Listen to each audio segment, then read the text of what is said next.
오늘 함께 보신 말씀은 요한계시록 16장 1절에서 11절 말씀입니다. 요한계시록 16장 1절에서 11절 말씀입니다.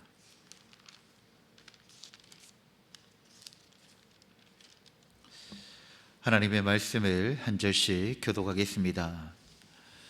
또 내가 들으니 성전에서 큰 음성이 나서 일곱 천사에게 말하되 너희는 가서 하나님의 진노의 일곱 대접을 땅에 쏟으라 하더라.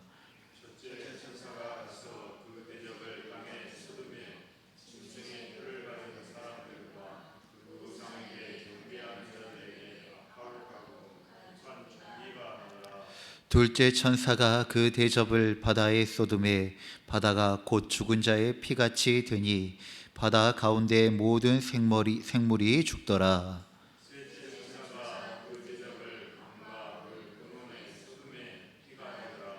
내가 들으니 물을 차지한 천사가 이르되 전에도 계셨고 지금도 계신 거룩하신 이여 이렇게 심판하시니 의로우시도다.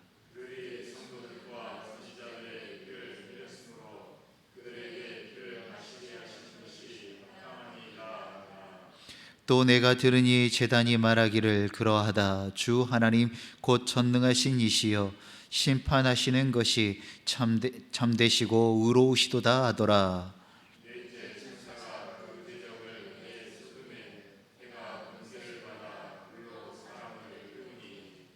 사람들이 크게 태움에 태워진지라. 이 재앙들을 행하는 권세를 가지신 하나님의 이름을 비방하며 또 회개하지 아니하고 주께 영광을 돌리지 아니하더라.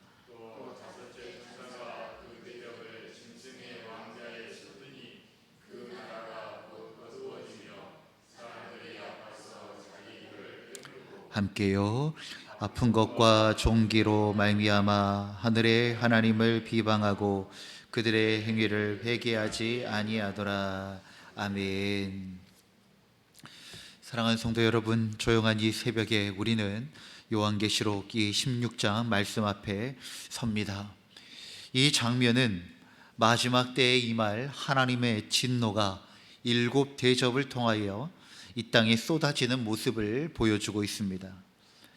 이 심판은 단순한 경고가 아니라 끝내 회개하지 않는 인간의 완악한 마음에 대한 하나님의 응답입니다. 1절 말씀에 너희는 가서 하나님의 진노의 일곱 대접을 땅에 쏟으라 말씀하십니다. 하나님의 음성은 단호하고 분명합니다. 그러나 오늘 말씀의 문제는 어디입니까? 사람들의 반응입니다.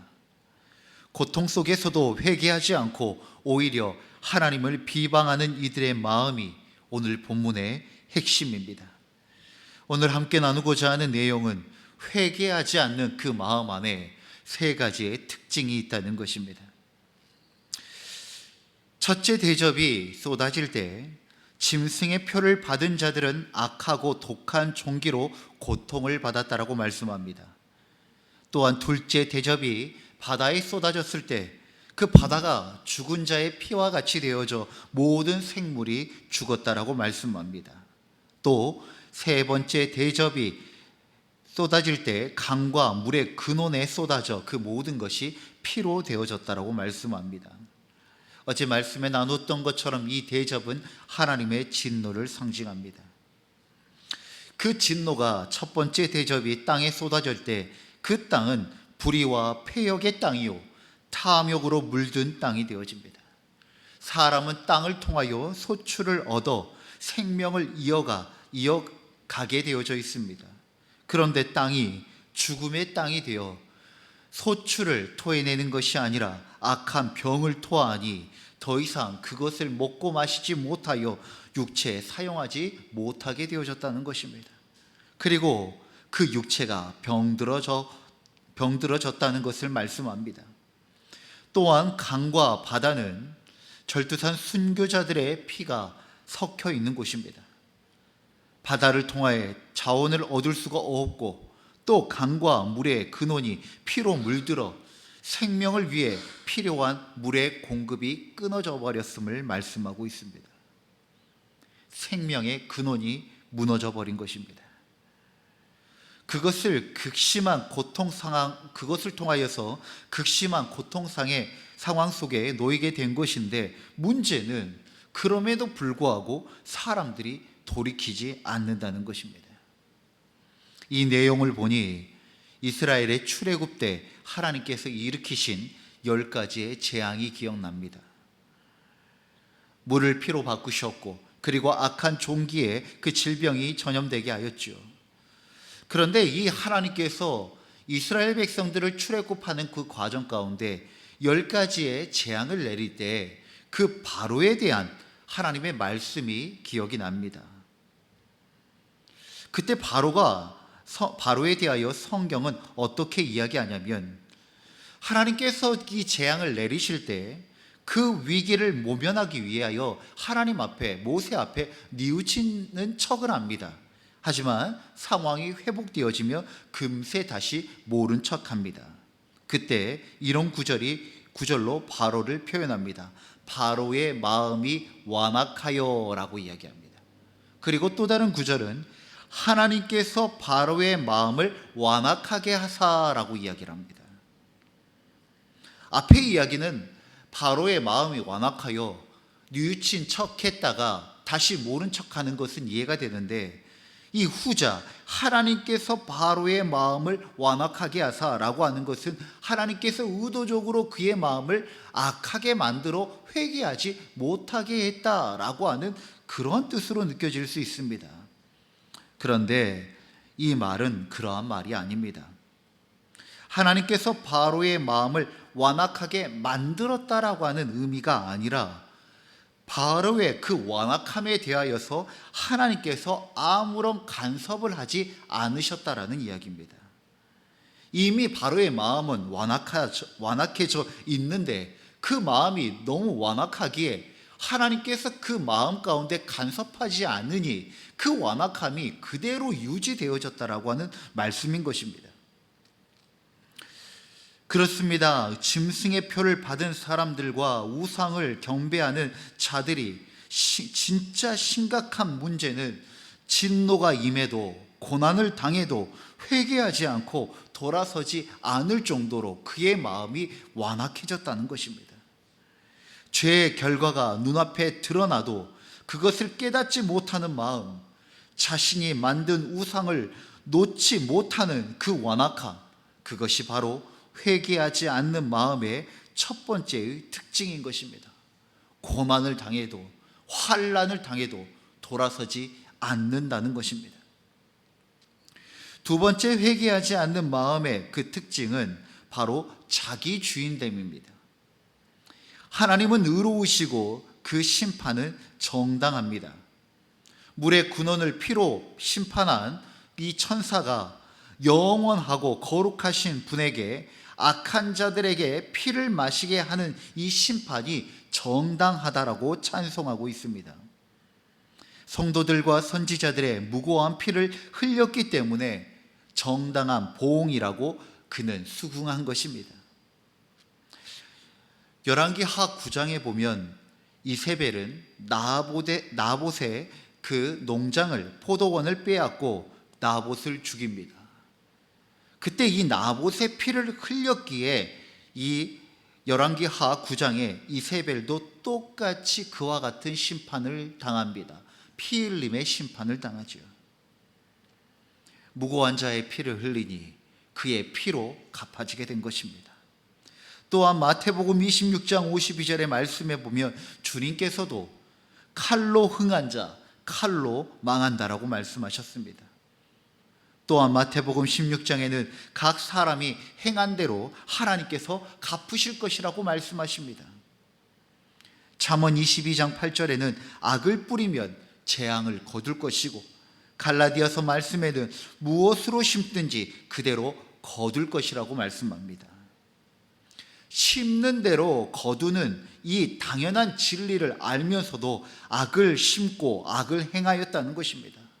알면서도 악을 행한다는 것은 뭐냐면 그의 마음에 무엇이 주인되어졌는가? 바로 자기 자신이 주인되어져 있기 때문에 하나님의 말씀과 세상의 이치를 따라가지 않고 자기의 생각과 자기의 욕심을 따라가게 됐더라는 것입니다.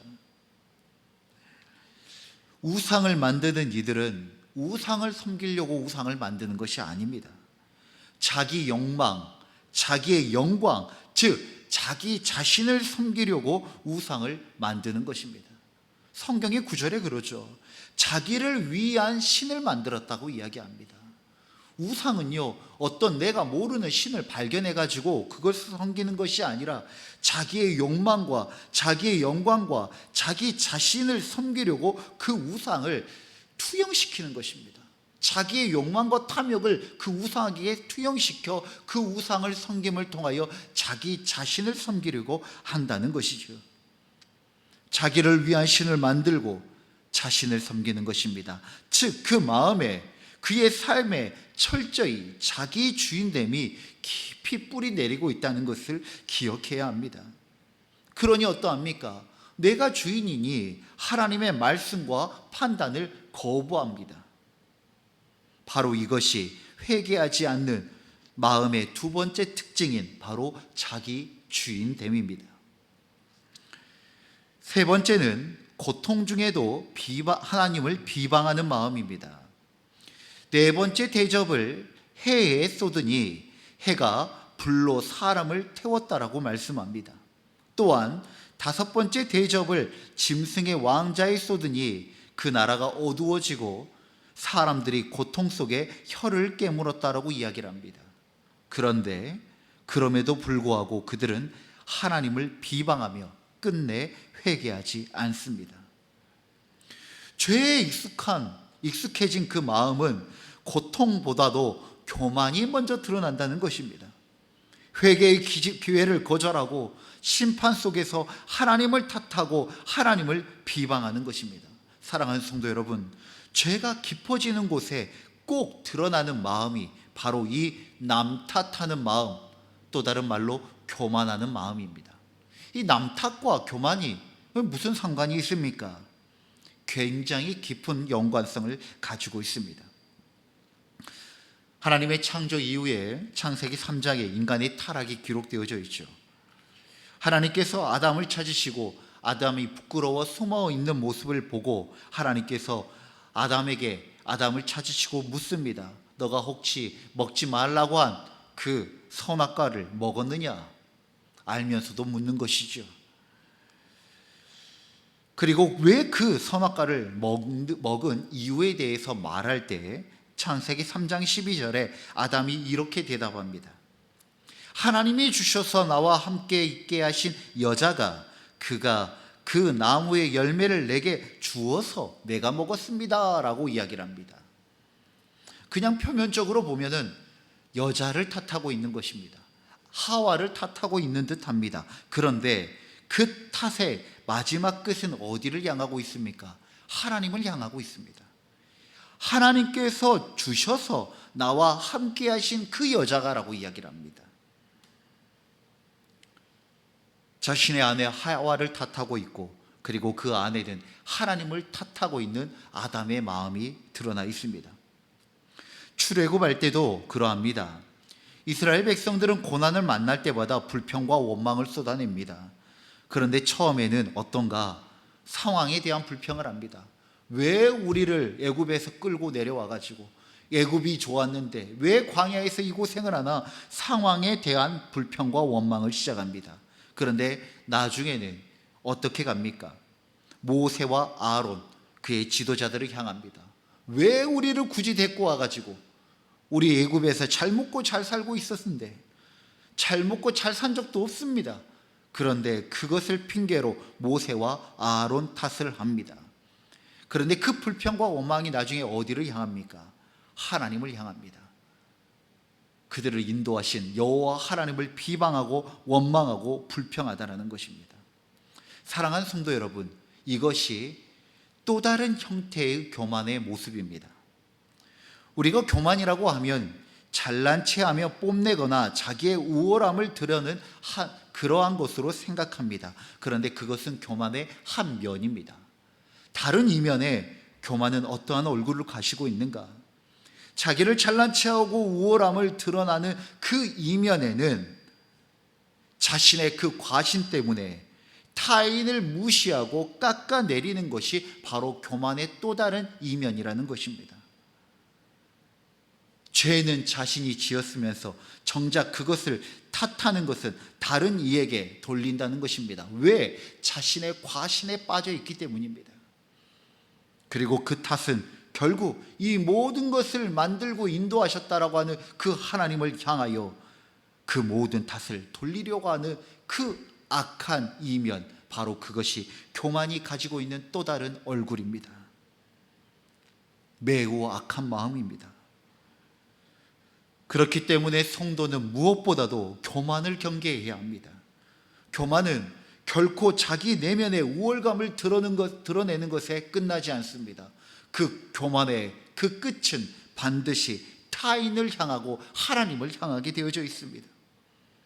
나는 지금까지 이렇게 했는데 결국 이렇게 된 상황이 누구냐? 누구 때문이냐? 너 때문이다. 당신 때문이다. 하나님 때문이라고 하면서 그 모든 탓을 돌려버리는 것이 바로 교만에서부터 시작된다는 것입니다. 자기 내면의 우월감에 끝나는 것이 아니라 밖을 향한 그 교만의 칼날은 결국 자신에게 돌아올 것을 우리는 기억해야 하는 것입니다. 교만하지 않는 마음의 세 번째 특징, 회개하지 않는 마음의 세 번째 특징은 바로 이 교만함입니다. 사랑하는 성도 여러분, 우리 안에 회개하지 않는 마음을 경계하셔야 합니다. 외적인 평안이 회개의 지연이 되지 않게 하셔야 됩니다. 지금 아무 일이 없다고 해서, 괜찮다고 해서 우리의 마음이 하나님 앞에 바로 서 있는 것이 아닙니다. 회개의 기회를 미루는 습관은 결국 우리의 영혼을 서서히 죽게 만듭니다.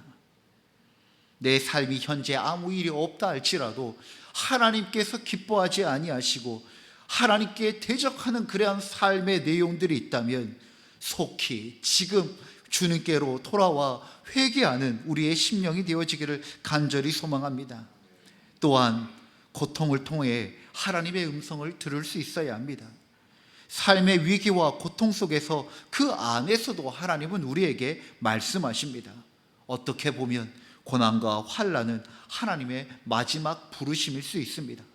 그러니 그 음성을 무시하고 불평과 비방으로 대응하는 그러한 태도를 경계하셔야 한다는 것입니다. 또한 자아를 내려놓고 말씀 앞에 순종하는 우리가 되어지기를 원합니다.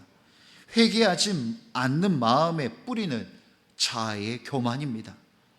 하나님의 판단보다 자신의 생각을 앞세우는 그 마음을 내려놓고 겸손히 주님 앞에 나아가 우리의 모든 삶의 주권을 하나님 아버지 앞에 내어놓고 순종할 때 우리의 이 연약한 인생을 놀라운 역사로 바꾸시는 하나님의 그 경륜과 섭리를 발견하게 될 것입니다.